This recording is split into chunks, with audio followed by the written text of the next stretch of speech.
President Uhuru Kenyatta and his deputy William Samoei Ruto shocked Kenyans when they entered into an alliance ahead of 2013 general elections. Very few Kenyans had expected the two individuals to work together, especially after the 2007 and 2008 post-elections violence. During that time, majority of ODM supporters believed that President Uhuru Kenyatta was the one who funded Mungiki to cause chaos, to maim and kill some of their supporters. And on the other side, the Jubilee supporters, especially the Kikuyus, believed that the Deputy President William Samoei Ruto was the one behind the evictions of the Kikuyus from parts of Rift Valley. And the two later found themselves at the ICC. And despite all those challenges, these two gentlemen successfully managed to craft one of the biggest alliances ever in this country. And to surprise of many Kenyans, the two later became the president and the deputy presidents of the Republic of Kenya. And from that moment up to the time before the handshake, these two individuals worked very closely. In fact, between 2013 up to 2017, these guys were fondly referred to as the dynamic duo. And to show commitment, the deputy president promised to support his boss for 10 years. And President Uhuru Kenyatta also committed to support his deputy in 2022 and 2027. So basically, they had purposed to rule this country up to 2032. But from all indications, President Uhuru Kenyatta and his deputy are no longer seeing eye to eye. So what really caused these two individuals to break up? What is the real cause of this alliance? What broke the alliance between Uhuru and Ruto? Because that's something which Kenyans are currently asking. Because even if you look at the dailies today, it is clear that the DP and his boss are reading from two different scripts. And despite overcoming the greatest challenges between 2010, 2011, 2013 to form an alliance, these two are now not seeing eye to eye. What is the cause? Today, I want us to look at the possible reasons behind the broken alliance. And I want us to go straight. But before we do that, if you're bumping on this video for the first time, I want you to just take a second and hit the subscribe button so that next time we produce a video like this, you will automatically get notified. Now, back to the main issue. What is the main cause of friction between these two individuals? In my view, I have identified 5 or 6 reasons. The first reason, in my view, is what I can term as the untamed political ambitions of the deputy president, William Samoei Ruto. You will agree, you will not agree. As things stand today, the deputy president is the only presidential candidate who has declared his bid for 2022. No one else. And you will also agree that immediately the president won his second term, the DP embarked on a campaign for 2022. He didn't put any considerations whatsoever of the fact that the president was going to serve his last term. And therefore, the president needed to leave something behind, a legacy. Because we all know that in the first term of Jubilee rule, it was purely propaganda. They convinced Kenyans that they had done A, B, C, D. While in real sense, nothing had actually happened. You talk of the laptop project, it failed. You talk of the irrigation scheme in Tana River, zero. You talk of any other thing, promise, talk of stadiums, irrigation schemes, talk of the last mile, talk of free primary schools. All those things failed. So the president needed at least time. He expected his deputy to help him work on a legacy so that when he retires, at least Kenyans will remember him for something. But instead, the deputy just embarked immediately on his 2022 presidential elections. So that's the sad reality. So I believe the president probably was pissed off by the fact that the DP was not keen on his legacy. That's number one. Number two, I think the handshake. When President Uhuru Kenyatta and Raila Odinga entered into that handshake, I knew and I opined on this platform that that handshake was going to change the political landscape in this country completely. Let's talk real politics. There is no way Raila and Uhuru can, let's now talk real politics. There is no way Uhuru can disagree with Raila and also disagree with William Ruto at the same time.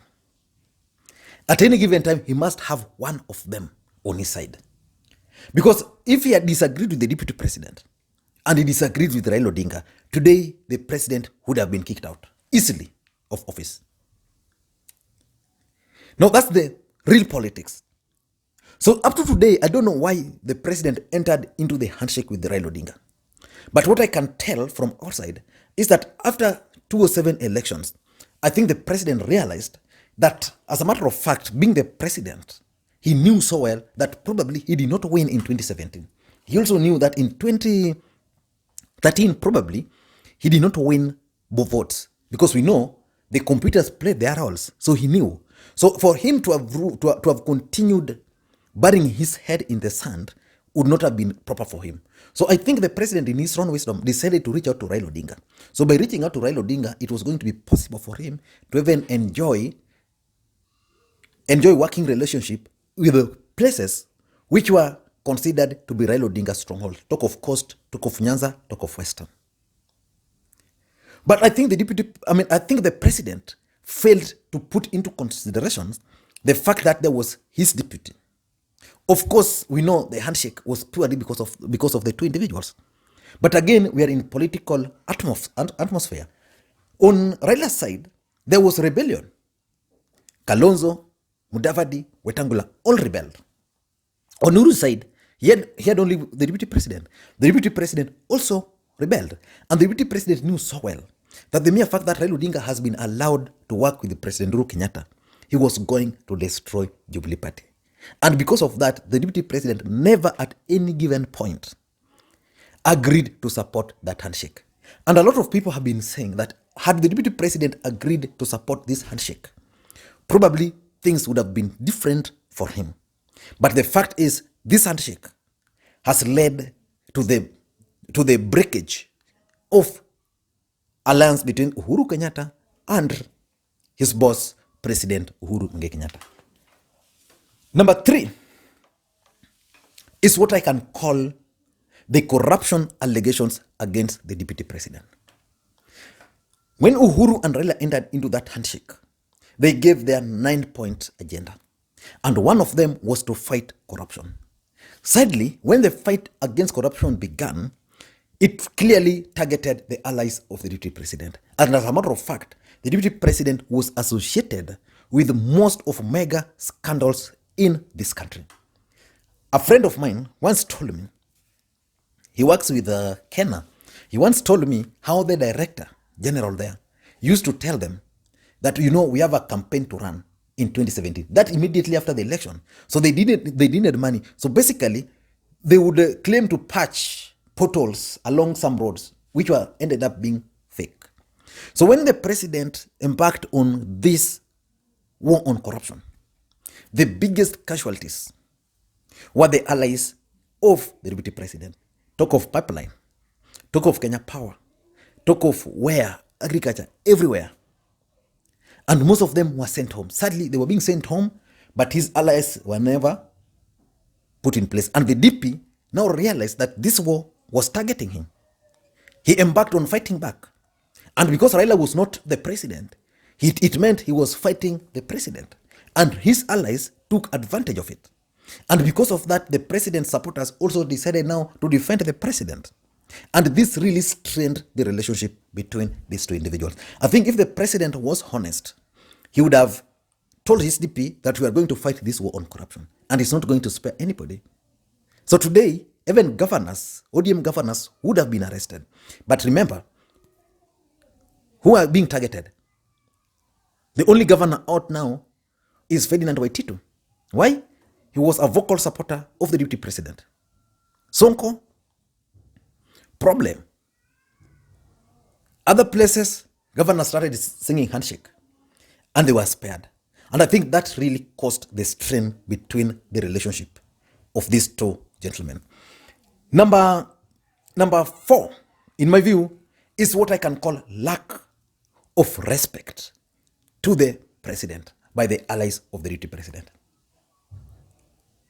Initially, what these guys used to do, they used to hide the allies of the deputy president. The deputy president would go to an event. His allies would attack Raila Odinga, completely destroy him. Even in areas where it was clearly they were targeting the president, they would hide behind attacking Raila Odinga. But it became clear that was not working. The president continued targeting him. So at the end of the day, they now started attacking President Uhuru Kenyatta directly. Talk of Moses Kuria. Moses Kuria is the member of parliament for Gatundu South. He ought to be the member representing President Uhuru Kenyatta. Everybody would have expected Moses Kuria to be working very closely with the President Uhuru Kenyatta.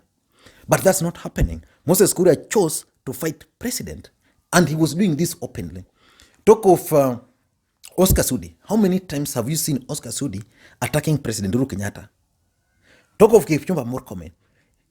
When Kipchumba Murkomen attacked the DCI, the DPP, the president confirmed that he had full confidence on those people. So despite the president confirming that he had full confidence on those people, Jubilee supporters, in the presence of the deputy president, would attack those two people, especially during the war on corruption. So the president, in my view, realized that, okay, the DP is just sitting there watching. These guys are attacking my people. Then they hide. Then when the DP rise to speak, he would say, oh, mimi na president, oh, Jubilee, imefanya nini, imefanya nini, imefanya nini. So at the end of the day, the relationship between these two guys was strained. Number five. I think there's always a mistrust. There's a mistrust between the Deputy President William Ruto and President Uhuru Kenyatta. And I've always opined on this platform severally that ideologically, there's nothing that binds these two individuals. Nothing binds Uhuru and Ruto, ideologically speaking. The only thing which brought them together was the ICC. And once that ICC was destroyed, there was nothing which was going to bring Uhuru and Ruto together. Nothing. So the mistrust, it still existed. Remember, even before the handshake, immediately these guys came into office. Immediately they came into office. What happened? Nancy Gitau was forced out of office. Why? By the allies of the DP. Why? Because they believed Nancy Gitau was part and parcel of the team which framed William Samoei Ruto to ICC. So that mistrust is always there. Moses Kuria once confessed that he was the one who implicated the DP in ICC. So there's certainly, the deputy president might have accessed certain information which we don't know. And the president, being the president of the Republic of Kenya, has access to some information which we might not know. So the mere fact that these two were working together, but they've realized that kumbe, this is what is happening. So that mistrust is still there and is still existing. And that's why these guys cannot work together. So the mistrust between them before the 2013 elections, that mistrust is still continuing. Remember, even the Kikuyus today are supporting the deputy president, but not because they love the deputy president. Those are the realities. Probably they're supporting the deputy president just because of Raila Odinga. If Raila Odinga were to enter into any arrangement with the DP today, I'm sure some of them will still live. So those are the realities on the ground. So there's still that mistrust. And number 6, again, early campaigns. The president was very clear. Please, 2022 is still way ahead. Let us work for the people so that the people, we can use that for our 2022 campaigns. Look here, the DP decided that Even the president himself started campaign for 2017 immediately after 2013 general election. Sometimes I really laugh at these people. So that early campaigns where you now start kujipanga, yeah, the DP anajipanga watu wake hapa huku, we ni mtu wa Ruto, sawa, we kwa hapa, we ni mtu wa Uhuru, okay, unatoka Central, okay, sawa, we toka, naleta mwingine hapa. So hiyo kujipanga is what has caused this. So if the DP had listened to his boss and let's say just relaxed for the next 2 years, then maybe by next year he should have been free now to start campaigning. But look here, we are in a situation where the president is not even sure of the person he's going to support. As we speak, Jubilee is divided into two.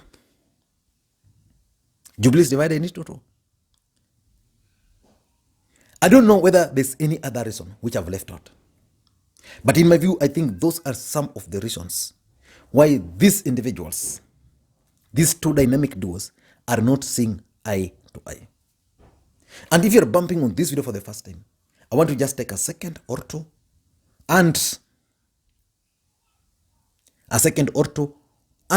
subscribe to the channel so that next time we produce a video like this, you automatically get notified. And to the subscribers, I want to continue thanking you guys for your continued support. Without that support, this channel will not be here. And by the way, I promised to do a video to analyze the speech by the DP, the state of the nation address. I don't know whether it has been time bad. I don't know, because a lot of things have also happened. So if you still want me to do it, I'll do it. But I think maybe it's time bad. Thank you guys, and please, may you have a good day. Keep your social distance, wash your hands, sanitize everywhere, stay home.